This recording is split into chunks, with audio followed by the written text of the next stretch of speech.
Ils vont essayer d'éteindre ta liberté d'expression, ils vont essayer d'éteindre tous les réseaux en Europe parce qu'il y a beaucoup trop de vérités qui sont balancées sur les réseaux et ça commence à les faire flipper un max. Il faut que tu saches que quand même ta liberté d'expression et ta liberté de penser est en danger. C'est clair et net, on le sait maintenant. Faut savoir que tous les réseaux sociaux sont aujourd'hui désignés comme des dangers, explique Fabrice Epelboin, enseignant à Sciences Po. Bah oui, pourquoi? Parce que le problème des réseaux, c'est que ça balance un narratif, un discours qui n'est absolument pas celui que les gouvernements ont envie que tu entendes. Il faut que tu saches qu'il y a des systèmes qui ont été créés, c'est pour une raison. Avant, l'information, elle était diffusée qu'à la télévision. La télévision était totalement contrôlée politiquement.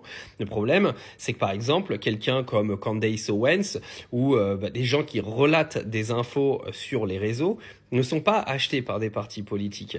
Donc ils ont en fait une sorte de liberté de pensée et une liberté d'expression qui fait que ça donne un nouveau discours et ça fait des narratifs qui sont complètement différents aux yeux des gens qui les regardent. Surtout que les réseaux sont quand même beaucoup plus regardés que la télévision aujourd'hui.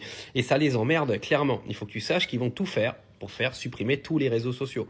C'est déjà le cas avec TikTok aux États-Unis, ce sera sûrement le cas avec TikTok et Twitter aujourd'hui dans l'Union européenne, qui sont clairement deux réseaux qui sont menacés, mais il va pas falloir se laisser faire, parce que le problème c'est que si tout le monde se laisse faire, ils vont encore contrôler ta façon de penser, la façon dont tu t'exprimes, et ils vont t'enfermer. T'es pas un esclave, t'es un être humain, t'as le droit de t'exprimer et t'as le droit de penser. Ne l'oublie jamais et ne te laisse pas faire.